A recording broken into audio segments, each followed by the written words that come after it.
Et ce qu'il faut savoir, c'est qu'en fait, il n'y a pas juste une voix de la jeunesse, il y en a plusieurs. Parce que même au sein de la jeunesse, on a plusieurs différents groupes, on a différentes cultures, on a différents avis, on a différentes perspectives. Il y a aussi des groupes de jeunes qui sont plus marginalisés que d'autres. Et donc, reconnaître qu'il y a cette diversité de voix des jeunes, c'est aussi savoir qu'il faut investir beaucoup de temps, d'énergie, de ressources pour assurer qu'on arrive à entendre toutes ces voix. Bonjour et bienvenue à Protecting Blue Nature, le balado d'Impact 5. Je suis Isabelle Groc, votre animatrice. Je suis journaliste, photographe et réalisatrice de documentaires dans le domaine de l'environnement, la conservation des espèces menacées et les écosystèmes marins. J'ai le plaisir d'animer ce balado aujourd'hui depuis Vancouver, sur le territoire traditionnel et non cédé des nations Musqueam, Squamish et Tsleil-Waututh. Impact 5 est l'occasion pour le monde entier de se réunir et de prendre position en faveur de la protection de nos océans. En tant que gardiens actuels et futurs de l'océan, les jeunes professionnels de toutes nations et cultures ont un rôle tout particulièrement important à jouer dans la protection marine pour les générations à venir. Comment les jeunes aujourd'hui peuvent-ils s'engager dans la conservation de nos océans et comment la communauté mondiale des décisionnaires, praticiens, chercheurs peuvent-ils soutenir efficacement la démarche de ces nouveaux leaders de l'océan? Pour en parler, aujourd'hui, j'ai le grand plaisir d'accueillir Cécile Tang, qui est une jeune professionnelle Impact 5.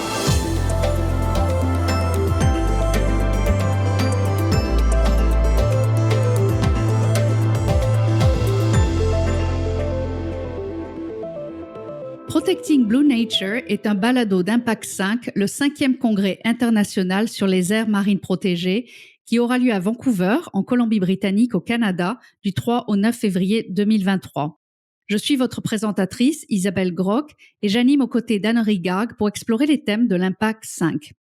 Impact 5 sera organisé conjointement par les nations autochtones, les nations Musqueam, Squamish, Tsleil-Waututh, en collaboration avec la province de la Colombie-Britannique, le gouvernement du Canada, la Société pour la nature et les parcs du Canada et l'Union internationale pour la conservation de la nature. Nous sommes reconnaissants aux nations autochtones de nous accueillir dans leur territoire traditionnel non cédé pour ce congrès. D'origine franco-chinoise, actuellement vivant à Montréal, Cécile est une ardente défenseuse de la nature, de la vie sauvage et de l'engagement jeunesse. Après avoir obtenu un baccalauréat en biologie de l'université McGill, Cécile s'est installée en Europe et a étudié les sciences, la politique et la gestion de l'environnement en Hongrie, en Grèce, au Royaume-Uni et en Suède. Passionnée par l'engagement des jeunes dans les processus intergouvernementaux d'élaboration des politiques environnementales, Cécile est cofondatrice et directrice de Youth for Wildlife Conservation. Elle a également conseillé diverses organisations environnementales à but non lucratif sur leur stratégie de mobilisation des jeunes. Alors Cécile Tang, bonjour et merci d'être avec nous aujourd'hui. C'est un grand plaisir de vous recevoir sur notre balado Impact 5. Bonjour Isabelle, merci pour l'invitation et c'est un plaisir pour moi de me joindre à vous depuis Montréal, le territoire traditionnel non cédé de la nation Kanien'kehá:ka. Alors Cécile, vous êtes une jeune professionnelle qui commence une carrière dans le domaine de la conservation. Quels sont les défis qui, selon vous, vous attendent aujourd'hui par rapport aux générations précédentes? Alors je dirais que le plus grand défi que je partage donc avec les autres jeunes, c'est justement de savoir comment gérer les conséquences de la crise écologique et du changement climatique, et surtout l'incertitude qui vient avec ces conséquences-là.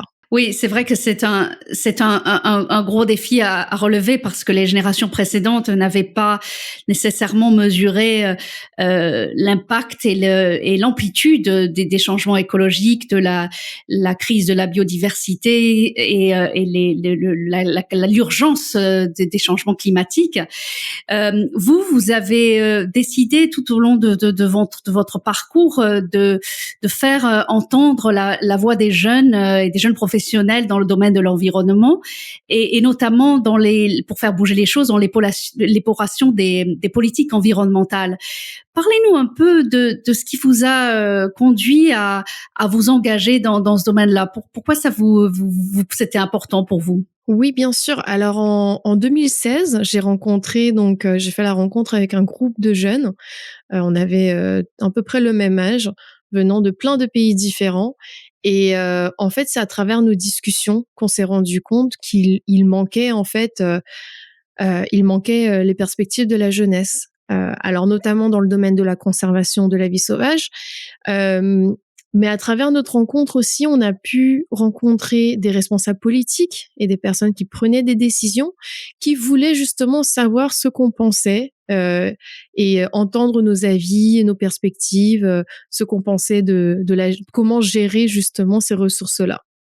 En même temps, c'était clair que nous-mêmes, donc les jeunes, on voulait participer pleinement aux différents processus, qui ont un impact direct sur notre environnement, sur l'océan, sur la nature, et en gros l'environnement qui nous entoure.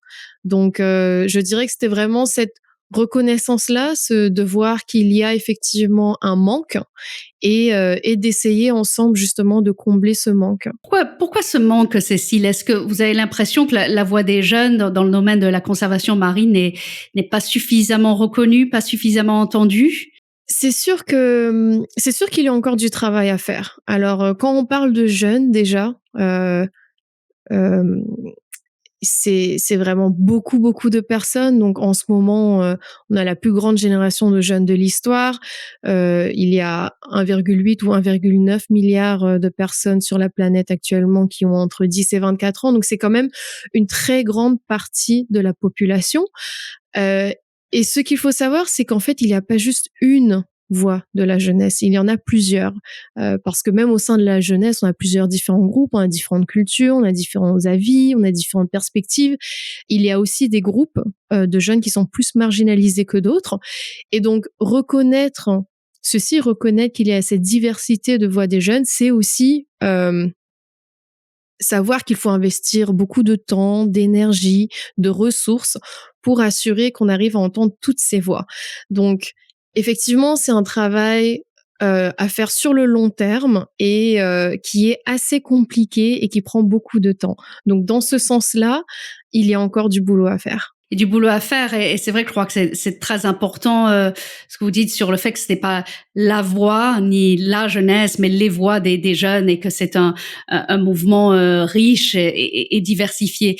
Qu'est-ce qui rend selon vous les voix de ces jeunes particulièrement essentielles dans le dialogue concernant la protection des océans par exemple ou les aires marines protégées? En quoi Mmh. est-ce différent de d'autres voix, par exemple? Alors je dirais qu'en général, dans le mouvement de la jeunesse, sur les thèmes environnementaux, il y a, hem, cette idée que les générations passées ont échoué sur certains aspects de protection et de conservation et que c'est les jeunes qui vont subir les conséquences les plus dures et également parce que ça met en péril le futur des jeunes. Donc c'est dans ce sens-là que je vois les choses et les jeunes, c'est sûr qu'ils vont jouer un rôle qui est de plus en plus important en termes de leadership, en termes d'intendance, en termes de prise de décision. Au final, dans 20-30 ans, ça va être les jeunes d'aujourd'hui qui vont être impliqués dans tous les processus intergouvernementaux. Ça va être les jeunes d'aujourd'hui qui vont faire partie des gouvernements, des organismes, qui vont travailler dans les universités pour faire des recherches, etc. Donc, on entend souvent que oui, les jeunes d'aujourd'hui, c'est les leaders de demain et donc qu'il faut leur donner une place autour de la table. Euh, c'est absolument vrai. Cependant, c'est aussi les leaders d'aujourd'hui. Il y a énormément de jeunes de nos jours qui sont déjà impliqués dans ce domaine-là, qui font de la recherche, qui étudient, qui s'engagent à différentes échelles, qui sont des entrepreneurs, des activistes. Donc, c'est aussi de mettre en valeur toute cette contribution-là, de mettre en valeur donc leur perspective, pour faire en sorte que ça influence. En fait, c'est un effet boule de neige. que ça influence d'autres jeunes à passer à l'action. Oui, bien sûr, pour les inspirer et pour amplifier ce mouvement des jeunes. Alors les leaders d'aujourd'hui, moi j'aime beaucoup cette expression. Euh, Parlez-nous un petit peu de qui sont-ils ces leaders d'aujourd'hui en fin de compte, parce qu'on voit beaucoup de mouvements de jeunes qui ont été très publicisés et dans le monde entier qui s'engagent dans le domaine de la protection environnementale, de la conservation marine. Est-ce que vous pouvez nous dresser un petit portrait de ces mouvements et comment ils agissent, comment ils s'engagent les jeunes aujourd'hui? Oui, bien sûr. Alors c'est très varié. Encore une fois, il y a beaucoup de jeunes, il y a différentes perspectives, c'est très varié. Effectivement, il y en a on entend parler de ces personnalités, du mouvement, sur les réseaux sociaux, il y a des articles, il y a dans les nouvelles, et cetera. Alors effectivement, il y en a qui prennent un rôle qui est plus, de l'activisme en fait, qui revendiquent donc, des demandes face aux politiciens d'aujourd'hui. Il y en a d'autres qui étudient ces thèmes-là, qui cherchent peut-être à chercher des innovations technologiques, à voir un peu comment, par exemple, quand on parle de la conservation marine, donc tout ce qui est les enjeux de pollution, les microplastiques. Alors ça, il y a aussi énormément de recherches là-dedans. Donc il y en a, c'est ça qui décide d'étudier, de se tourner vers la recherche. Il y en a d'autres qui ont peut-être, qui sont un peu plus entrepreneurs dans l'âme, qui essayent de lancer donc des services ou des produits euh, pour euh, pour résoudre ces thématiques-là. Il y en a encore d'autres qui se tournent plutôt vers la communication, donc tout ce qui est voilà essayer de d'inspirer le changement de comportement dans leur communauté, dans leur famille, à travers leurs amis. Donc il y a vraiment, je dirais, il y a vraiment de tout. C'est pas un profil euh, dans lequel tous les jeunes s'identifient. Oui, je trouve qu'en effet, c'est particulièrement inspirant pour les jeunes qui veulent s'engager aujourd'hui de savoir qu'il n'y a pas une manière, mais des manières de s'engager, que ce soit les communicateurs, les entrepreneurs, les activistes, les chercheurs, qu'il y a autant de voix de jeunes que de modes d'engagement. Je me demande cependant, par rapport encore une fois aux générations précédentes, les jeunes d'avant peut-être, qui s'engageaient par la communication, par l'activisme et par la recherche et d'autres modes d'engagement. Aujourd'hui, est-ce que les méthodes d'action ont changé? Vous avez évoqué très brièvement les réseaux sociaux. Est-ce que vous voyez une certaine évolution dans la manière dont les jeunes aujourd'hui se font entendre? Oui, absolument. Alors déjà, à travers les réseaux sociaux, c'est beaucoup, beaucoup plus facile pour nous aussi de partager des informations, pour partager aussi notre frustration. Euh, et c'est sûr que c'est des outils technologiques que les jeunes d'avant n'avaient pas. Donc en termes de vitesse, en termes de mobilisation, le potentiel, il est quand même plus important de nos jours. Euh, et je pense qu'effectivement aussi, ça nous a donné une des nouvelles façons de partager notre point de vue. Euh, Quand on partage notre point de vue, on sait que en utilisant les réseaux sociaux, on peut partager ça avec le monde entier, on peut partager ça avec bien sûr des jeunes, mais également des personnes qui ne s'identifient pas comme étant jeunes. Donc, il y a quand même plus de possibilités à communiquer. Et ces nouvelles méthodes ou moyens de prendre action et de s'exprimer, quelle efficacité ça a selon vous? Comment vous pensez que ces méthodes contribuent à créer du changement en fin de compte? C'est une bonne question. Moi, je dirais que toute méthode est efficace. Et les méthodes qu'on utilise aujourd'hui, peut-être que dans le futur, il y en aura d'autres. Mais c'est efficace dans le sens où, en, en facilitant le partage d'expériences, d'informations, euh, on inspire d'autres, en fait, à agir. Donc, dans ce sens-là, je pense que c'est très, très efficace. Quand on voit qu'il y a d'autres personnes, même qui sont euh, dans, dans un autre pays qu'on ne connaît pas du tout, mais qui agissent pour le même objectif en fait, ça donne l'impression qu'on n'est pas seul, qu'on fait partie d'une communauté et ça nous inspire à faire mieux.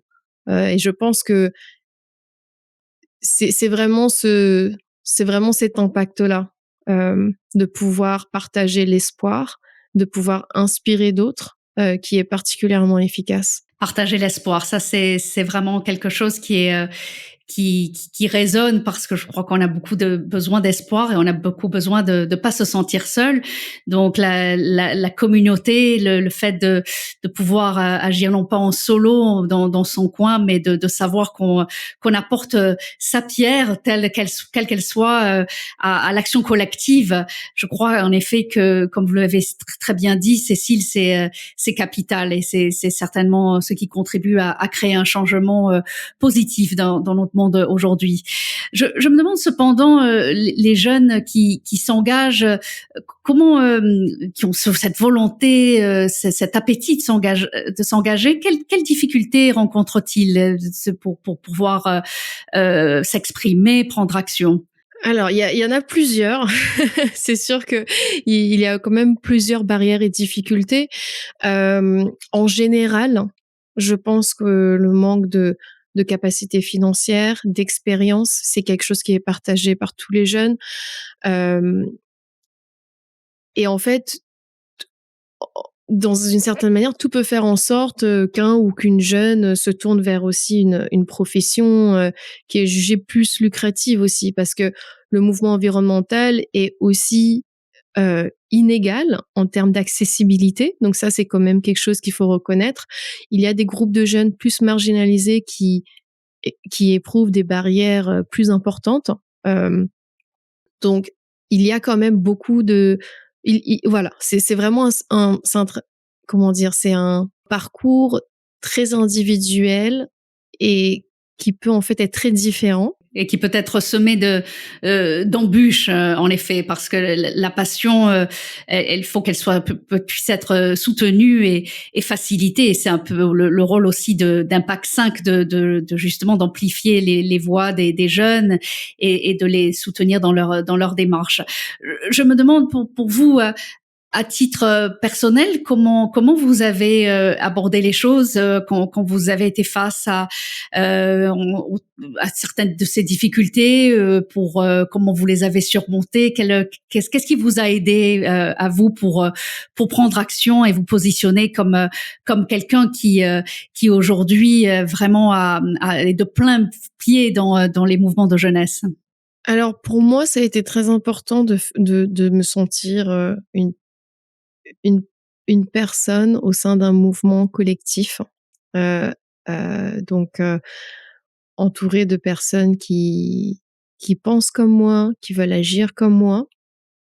Ça a été vraiment très très très important. Après, c'est sûr que donc à travers mes discussions avec ces personnes-là qui beaucoup sont devenus des amis, pour moi ça a été aussi une reconnaissance personnelle du fait que voilà, tout changement n'est pas immédiat. Parce que je pense que effectivement, personnellement, je voulais voir beaucoup de changements très rapidement, et le degré de, disons, l'urgence de la crise dans laquelle on est justifie cette demande-là. Cependant, voilà, de me rendre compte qu'effectivement, il faut aussi célébrer chaque petit pas, chaque petite victoire. Et en fait, le plus important, c'est le travail collectif. C'est de travailler avec les autres, c'est d'avancer avec les autres. Moi, C'est ce qui m'a beaucoup aidé dans mon parcours. Oui, l'action collective et le fait de s'engager et de célébrer comme vous dites, les petites victoires, ce qui permet de continuer à agir maintenant et de pas se démoraliser tout simplement au vu des défis gigantesques qui nous sont présentés en termes d'urgence climatique, de crise de la biodiversité. Donc, je crois que ce sont des paroles très importantes. Et je me demande finalement comment les gouvernements ou la société en général peuvent faciliter ces aspirations, soutenir les voix des jeunes. Qu'est-ce qui peut aider les jeunes aujourd'hui? Alors en général, donc c'est sûr qu'il y a des actions que tout le monde peut prendre, donc chaque gouvernement, chaque organisme, je dirais que c'est vraiment de de faciliter le rassemblement au sein du mouvement de la jeunesse, donc et surtout d'être conscient de justement des groupes de jeunes qui sont plus marginalisés, donc se soucier de la représentation dans les voix de la jeunesse que l'on invite à chaque événement, à chaque congrès, à chaque conférence, de aussi permettre aux jeunes de participer à la prise de décision, au débat, de ne pas seulement les écouter ou écouter ce qu'ils veulent dire, mais vraiment de les prendre en considération quand après ça mène à des politiques de gestion à la mise en place de nouvelles aires protégées marines, par exemple. Euh, je pense qu'en fait, c'est vraiment quelque chose de gagnant-gagnant. C'est-à-dire que les jeunes, ils ont quelque chose à apporter, mais bien sûr, les personnes qui sont en ce moment euh, en position de décision, de prise de décision, ils ont aussi l'expérience, et ils ont également tout le savoir-faire. Donc voilà, de pouvoir vraiment échanger, de pouvoir dialoguer entre les générations. Euh, Pourquoi pas de créer des programmes, des projets qui servent justement à renforcer les capacités, à renforcer les connaissances techniques, à faciliter des programmes de mentorat, pour créer des connexions professionnelles. Donc en fait, il y a vraiment beaucoup de choses à faire là-dedans. Euh, et c'est sûr que puisqu'en fait chaque jeune a une trajectoire quand même assez différente et donc des besoins différents, de pouvoir demander directement à la personne, OK, alors qu'est-ce que je peux faire pour t'aider? De quoi est-ce que tu as besoin et comment est-ce que je peux t'aider dans tes démarches? Ouais. Et donc tout ça, ça nous ramène vraiment aux échanges intergénérationnels finalement, et de ce dialogue, de cet apprentissage entre générations. C'est un concept dont on parle beaucoup aujourd'hui. On entend beaucoup parler de l'apprentissage, le dialogue intergénérationnel. Vous avez évoqué ça un petit peu, mais j'aimerais que vous me parliez un peu de qu'est-ce que ce concept représente pour vous? Parce qu'après tout, c'est vrai, on se dit aujourd'hui, bah vous, les jeunes professionnels, vous héritez des erreurs des générations précédentes en termes de gestion des changements climatiques, de la crise de la biodiversité.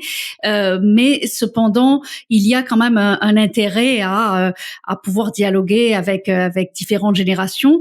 Donc, qu'est-ce que ça représente? Pourquoi c'est important pour vous le dialogue et l'apprentissage intergénérationnel? Alors pour moi, le dialogue intergénérationnel, je vois ça comme une façon d'unir les forces de chaque génération pour un objectif commun, pour un objectif partagé.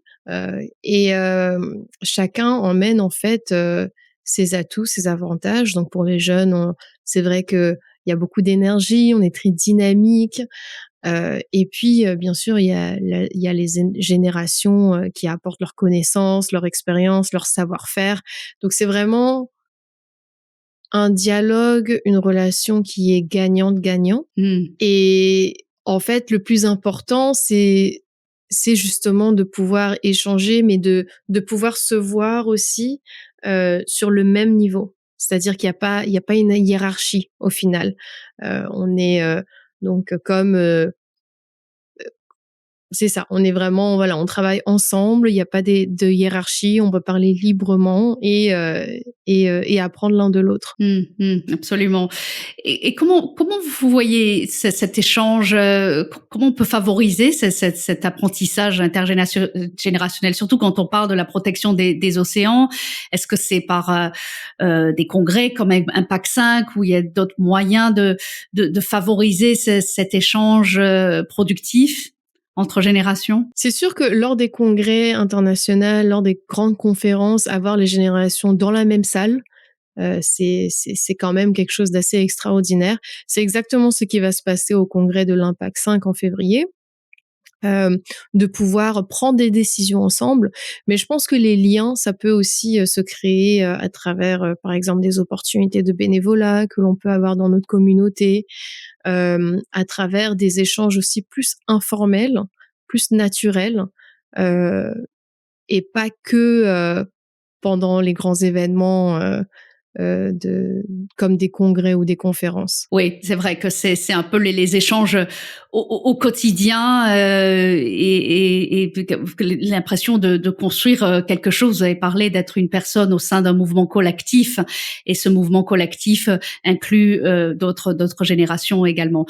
À titre personnel, Cécile, qu'est-ce que peut-être pourriez nous partager votre expérience personnelle de l'apprentissage intergénérationnel, qu'est-ce qui vous vient à l'esprit si on vous demande qu'est-ce que vous avez appris ou en termes de méthode ou de leçons de personnes plus âgées que vous, tout simplement, dans le domaine de la conservation, Oui. évidemment. Alors ma plus grande leçon, ça a été vraiment l'importance du réseau professionnel. Ça, c'est vraiment quelque chose pour moi qui a été. Je pense que quand j'étais en études, c'est pas vraiment quelque chose dont je pensais réellement, mais euh, mais c'est ça, l'importance de s'entourer de personnes euh, qui sont dans le domaine en fait, ça nous permet de se motiver. Euh, Ça nous permet aussi vraiment d'avoir ce sentiment de camaraderie, de travailler ensemble. Donc ça c'est quand même quelque chose qui a été une bonne leçon pour moi. Également, je dirais le fait de ne pas devoir attendre d'être un expert en quelque chose, parce que ça prend beaucoup de temps pour devenir un expert. C'est vraiment beaucoup de temps, beaucoup d'énergie, et en fait, on peut agir dans la vie de tous les jours. Euh, voilà, il y a pas des études spécifiques à faire, il y a pas une trajectoire spécifique à avoir, des postes spécifiques, des titres professionnels spécifiques, qu'en fait, on peut vraiment contribuer à notre manière sans être un expert. Et ce qui motive l'action de la jeunesse et la pousse en avant, c'est peut-être ce sentiment d'appartenance, d'être vraiment faire partie d'une famille avec diverses générations, diverses cultures. Je crois que ça c'est un message assez fort qui pourra qui j'espère au sein d'Impact sera quelque chose qui sera vraiment qui résonnera tout simplement. Euh, alors parlons d'Impact 5 justement. Je vous avez été désigné comme jeune professionnel Impact 5 et je me demande un peu si vous pouvez nous parler un peu de ce programme, en quoi ça consiste. Selon ce que j'ai compris, Impact 5, là, les jeunes professionnels sont là pour justement porter les voix des jeunes dans le domaine de la conservation. Mais dites-nous un peu plus de ce que c'est, de quoi ils retournent. Oui, bien sûr. Alors, on est un groupe, en fait, de 16 jeunes professionnels et on vient de différents pays. On n'a pas la même trajectoire, mais notre rôle, c'est vraiment d'assurer la présence de la voix de la jeunesse tout au long du congrès. Alors, pendant le congrès, mais également avant. Donc, avant le congrès, il va avoir un événement justement juste pour la jeunesse. Et ensuite, on va aller tous ensemble donc suivre les discussions du congrès. Donc c'est vraiment Pour nous, ce qui est vraiment important, c'est d'assurer que parce que quand on parle en fait de Voix de la jeunesse, est-ce que c'est juste avoir des jeunes qui viennent, qui témoignent des discussions? Ou est-ce qu'il y a des opportunités pour qu'ils contribuent? Leur contribution, est-ce que c'est à travers les panels? Est-ce que c'est à travers le fait d'avoir un pavillon de jeunesse? Donc, en fait, il y a tellement de petits détails justement à peaufiner pour savoir, OK, qu'est-ce qu'on entend par engagement de la jeunesse? Euh, et, euh, et puis, bien sûr, qu'est-ce que les jeunes veulent apporter à Impact 5? C'est quoi la position de la jeunesse dans le processus d'Impact 5? Donc nous, c'est vraiment notre rôle, c'est vraiment de travailler sur alors engagement de la jeunesse, mais comment? Comment on fait tout en gardant bien sûr le pourquoi en tête. Quel objectif vous vous donnez personnellement avant, pendant et après le congrès? Alors moi mon objectif qui est partagé par d'autres membres, c'est vraiment d'assurer une meilleure représentation en termes de voix de la jeunesse. Donc, comme je l'ai mentionné, il y a vraiment beaucoup de jeunes. Il y a des groupes qui sont plus marginalisés que d'autres, tant au Canada qu'à l'échelle mondiale.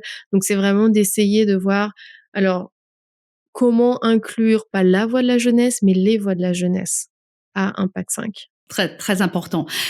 Alors, vous serez là et votre présence auprès des 15 autres jeunes professionnels d'Impact 5 aura une portée mondiale auprès des jeunes qui, comme vous, ont envie de passer à la vitesse supérieure, de s'engager, de trouver leur voie, de s'insérer par leur contribution individuelle dans un mouvement collectif pour la protection de l'océan.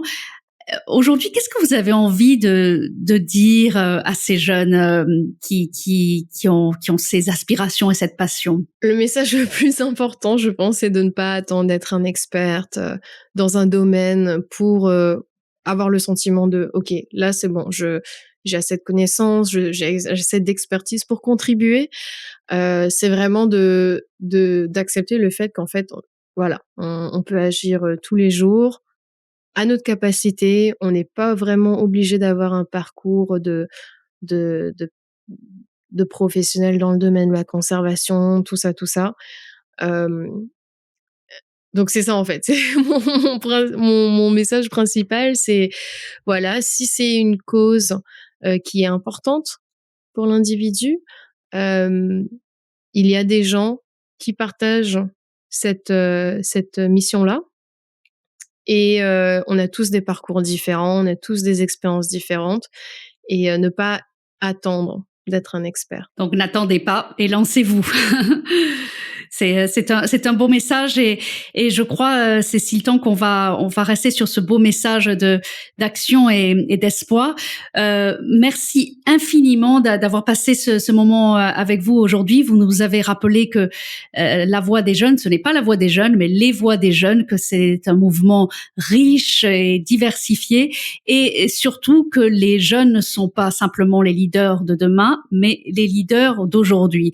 Et je crois que c'est un message qui résonnera particulièrement durant le congrès Impact 5 en tant que forum intergénérationnel d'échange de connaissances, de pratiques exemplaires pour renforcer la conservation de nos océans pour aujourd'hui et pour le futur. Encore merci, Cécile. Merci beaucoup, Isabelle. Si vous souhaitez en savoir plus sur les sujets abordés dans l'émission Protecting Blue Nature, je vous invite à consulter le site impact5.ca et à nous suivre sur les médias sociaux. Et si cette conversation vous inspire aujourd'hui, inscrivez-vous pour participer au congrès Impact 5 en février prochain à Vancouver, au Canada, et découvrez le reste des épisodes de Protecting Blue Nature.